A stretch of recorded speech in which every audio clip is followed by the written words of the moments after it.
अस्सलाम वालेकुम दोस्तों, मैं हूं सलीम हैदर और आप देख रहे हैं SHK डाटा समझ। दोस्तों, आप में से अक्सर दोस्त गवर्नमेंट जॉब्स कर रहे होंगे जहां पे ग्रेचुटी, पेंशन, सुपर एनुएशन फंड या इस तरह के दीगर बेनिफिट्स होंगे। और अगर आप प्राइवेट सेक्टर में भी जॉब कर रहे हैं तो वहां पे भी कम से कम ग्रेचुटी फंड जरूर होता है। तो इन सारे फंड्स के तहत जो बेनिफिट की कैलकुलेशन होती है उसकी बेस होती है आपका टेन्योर उस ऑर्गेनाइजेशन में, यानी कि आपने सर्विस कितनी की है उस इदारे के अंदर। तो सर्विस कैलकुलेट करने के लिए हमें पता है दो डेट्स होती हैं, एक आपकी डेट ऑफ ज्वाइनिंग और दूसरी है आपकी रिटायरमेंट डेट या फिर जिस डेट पे आपने सर्विस छोड़ दी है यानी रिजाइन कर दिया है। तो इन दो डेट्स के दरमियान का टेन्योर कैलकुलेट करना एक बहुत ही टेक्निकल काम है।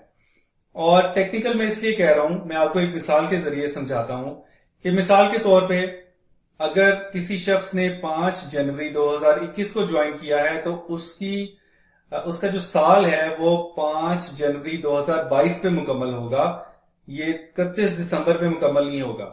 और अगर इसी तरह किसी शख्स ने 5 जनवरी 2022 को ज्वाइन किया है तो 5 मार्च 2022 तक उसके 2 महीने मुकम्मल हो जाएंगे। बेशक जनवरी 31 दिनों का था, फरवरी 28 दिनों का था, उससे फर्क नहीं पड़ता।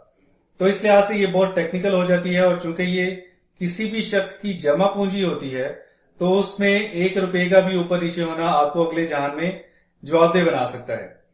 और ये तो एक मिसाल थी कि आपने उसका टेन्योर और फंड्स की कैलकुलेशन करनी है, लेकिन इसके अलावा भी अगर आपने किसी की एज कैलकुलेट करनी है जो बिल्कुल एक्यूरेट एज हो या फिर उसके लिए सीनियोरिटी आपने कोई डिसाइड करनी हो, तो इस सारे सिनेरियोज में आपको एक फॉर्मूला चाहिए जो आपको बिल्कुल एक्यूरेट कैलकुलेशन करके दे, क्योंकि मैनुअल कैलकुलेशन में आपको एस्टिमेटेड रिजल्ट्स आते हैं। तो अगर आपको ये जानना है तो मेरे साथ रहिए, लेकिन उससे पहले मेरे चैनल को सब्सक्राइब करें और बेल आइकॉन भी प्रेस कर लें। दोस्तों, आज ये वाली फाइल इस्तेमाल हम कर रहे हैं, इसको डाउनलोड करने के लिए लिंक नीचे डिस्क्रिप्शन में दिया हुआ है। तो ये हमारे पास डेट ऑफ ज्वाइनिंग है और आज की डेट है, उसमें मैंने टुडे का फॉर्मूला लगाया हुआ है। वैसे इसमें कुछ स्पेसिफिक डेट्स भी जानबूझ के पंच की हैं। मिसाल के तौर पे कुछ ऐसे लोग हैं जो कि पहले ही रिजाइन कर गए हैं। इसके अलावा डेट ऑफ ज्वाइनिंग की बजाय आप यहाँ पे किसी की डेट ऑफ बर्थ भी लिख सकते हैं ताकि उसकी एज कैलकुलेट कर सके, तो ये पूरा सेटअप उसके लिए भी कारामद होगा। तो हम आते हैं कि ईयर्स के लिए हमें चाहिए सिर्फ मुकम्मल साल, यानी कि 1 जनवरी से हमें पता है 1 जनवरी तक ही साल मुकम्मल होगा। तो ये टेक्निकल काम है, तो बजाय इसके कि हम मैनुअली करें फॉर्मूला इस्तेमाल करते हैं जिसका नाम है डेटेड इफ। तो डेटेड इफ फॉर्मूला वैसे डिसकंटिन्यू हो गया है, लेकिन कंपैटिबिलिटी मोड में ये अभी भी आपको कैलकुलेशन करके देता है। मुझे अभी आइडिया नहीं है कि कोई ऐसा फॉर्मूला माइक्रोसॉफ्ट ने इसकी रिप्लेसमेंट में बनाया है या नहीं, तो अभी तक ये चल रहा है। तो डेटेड इफ में आपको खुद से ब्रैकेट लगानी पड़ेगी, टैब से काम नहीं चलेगा। स्टार्ट डेट आप दें जो डेट ऑफ ज्वाइनिंग है, कॉमा आप दें उसको आज की डेट दे दें जो भी सेकंड डेट है जिस तक आप टेन्योर कैलकुलेट करना चाहते हैं, फिर कॉमा और फिर इन्वर्टेड कॉमा में आपने बताना है कि आपको क्या कैलकुलेट करवाना है। तो हमें ईयर्स कैलकुलेट करवाने हैं, तो इस ईयर का मतलब है कंप्लीटेड ईयर्स, ये पार्शियल ईयर्स को छोड़ देगा और ब्रैकेट क्लोज कर दें। तो ये 51 ईयर्स हैं। चूंकि ये टेन्योर बहुत लंबा है तो अभी हम जुबानी तो नहीं बता सकते कि ये ठीक है या नहीं, तो यहां पे डबल क्लिक करें तो आखिरी वाले में देखें कि 1 दिसंबर 2011 है और इसका हमें पता है कि 1 दिसंबर 2022 तक इसके 11 साल मुकम्मल होंगे।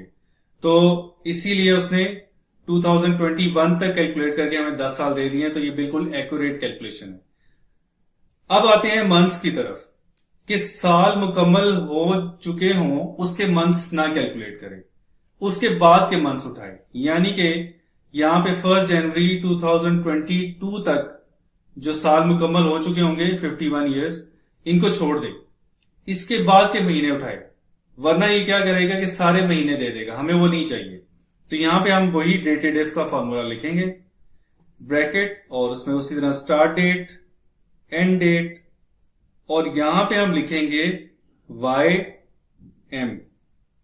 तो इसका मतलब है कि ईयर्स को छोड़ दे, कंप्लीटेड ईयर्स को निकाल दे और उसके बाद के महीने सिर्फ कंप्लीटेड महीने कैलकुलेट करे और यहां पे ब्रैकेट क्लोज करें और एंटर दबा दें। तो वो बता रहा है कि सालों के बाद जो महीने कंप्लीट हो गए हैं, जैसे हमने इंट्रोडक्शन में एग्जांपल दी थी, तो ये 1 जनवरी से लेकर 1 फरवरी, फिर 1 मार्च, फिर 1 अप्रैल और फिर 1 मई। तो 1 मई तक उसने 4 महीने कैलकुलेट करके दिए हैं।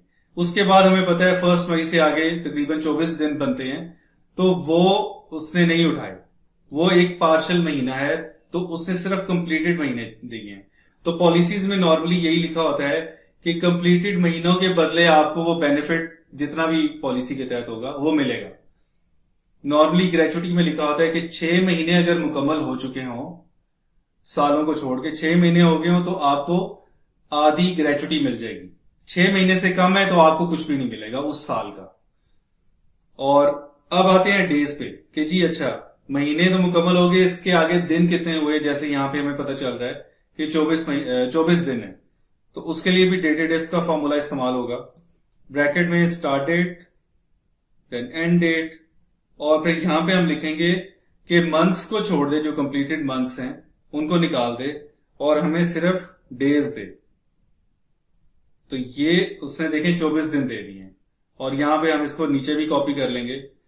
अब सबसे इंटरेस्टिंग बात जिसके लिए हमें ये फॉर्मूला लाजमी चाहिए, हम मैनुअली नहीं कर सकते, वो ये है कि जहां पे उसके महीने पूरे पूरे महीने हैं, जैसे ये 26 अप्रैल से लेकर 25 मई तक है, तो 27 साल पूरे हो गए हैं, महीना कोई भी पूरा नहीं हुआ उसके बाद का, और सिर्फ 29 दिन ऊपर है।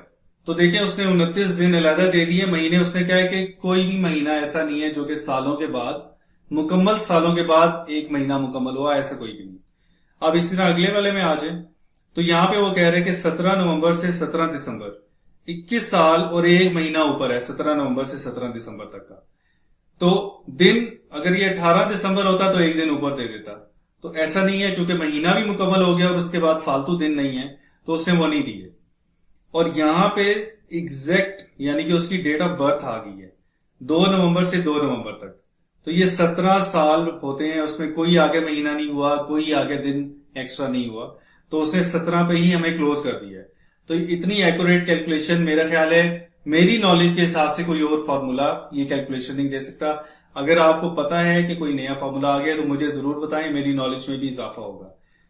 अब ये तो हो गया कि कॉलम वाइज हो गया। अगर आपने इसको कहीं पे प्रेजेंट करना है तो सिंपल आप कॉनकैटिनेट का फॉर्मूला इस्तेमाल कर सकते हैं, या जो मैं अभी करने जा रहा हूं उस तरह करके इसको डिस्प्ले कर सकते हैं।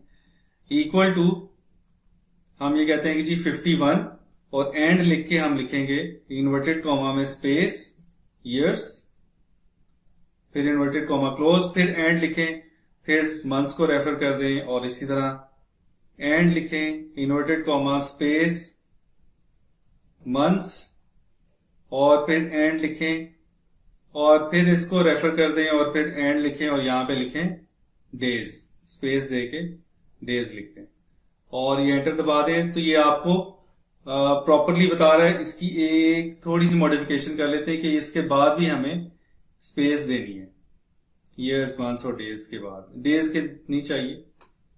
तो ये 51 ईयर्स 4 मंथ्स एंड 24 डेज, इसको आप नीचे कॉपी कर लें। तो इस तरह आपके पास एग्जैक्ट सर्विस का हिसाब लग गया है, और इससे आप किसी भी पॉलिसी पे अप्लाई करके, जैसे मैं कहता हूं कि आपको लास्ट बेसिक 1.5 बेसिक की ग्रेचुटी मिलेगी, तो हमें कितनी मिलेगी बेसिक के हिसाब से, वो 1.5 बेसिक है। ठीक है, इसको मैं सिलेक्ट करके कंट्रोल डी कर लेता हूं और डेसिमल इंक्रीज कर लेते हैं।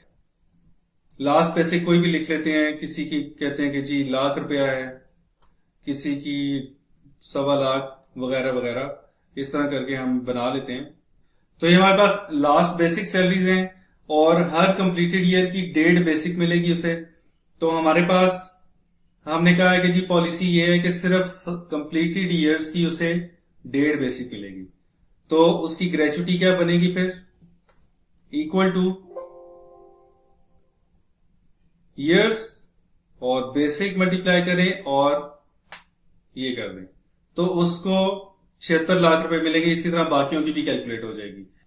और अगर पॉलिसी ये कहती है कि अगर 6 मंथ्स ज्यादा हो जाएं ईयर कंप्लीटेड ईयर्स के बाद, तो उसको आधी बेसिक और मिल जाएगी। तो उसके लिए हम ये कर सकते हैं कि एडिशनल की एक और कॉलम बना सकते हैं जहां पे हम फॉर्मूला लिखेंगे इक्वल टू इफ जो नंबर ऑफ मंथ्स हैं after completed years if they are greater than और इक्वल टू 6, तो वो क्या करे, बेसिक डिवाइडेड बाय 2 कर दे, अदरवाइज 0 कर दे। तो यहां पे 0 है, इधर उसको कोई एडिशनल अमाउंट नहीं मिलेगी। यहां पे हम अगर इसको जुलाई कर दें just as a test case, तो वो हमारे पास देखिए 25,000 उसको एडिशनल आ गए हैं। तो टोटल ग्रेचुटी हम यहां पे कैलकुलेट कर सकते हैं और इन दोनों को ऐड करके ऑल्ट इक्वल टू हमें पता है इसका शॉर्टकट है सम का, और कॉपी करें और यहां पे पेस्ट कर दें। तो इस तरह आपकी कंपनीज में मुख्तलिफ पॉलिसीज होंगी, उसके मुख्तलिफ फॉर्मूले हो सकते हैं, मुख्तलिफ सिनेरियो हो सकते हैं, लेकिन जो बेसिक चीज है वो हमने आज कैलकुलेट कर ली है, वो है आपका टेन्योर कैसे कैलकुलेट करते हैं और उसमें भी कंप्लीटेड ईयर्स, कंप्लीटेड मंथ्स और डेज बाद में क्या होते हैं। मुझे उम्मीद है आपको ये टेक्निकल कैलकुलेशन बिल्कुल समझ आ गई होगी, लेकिन अगर आपके कोई क्वेश्चंस हैं तो मुझे कमेंट्स में जरूर बताएं, मैं इंशाल्लाह उनको आंसर करने की पूरी कोशिश करूंगा। अगली वीडियो में मिलेंगे, तब तक के लिए अल्लाह हाफिज।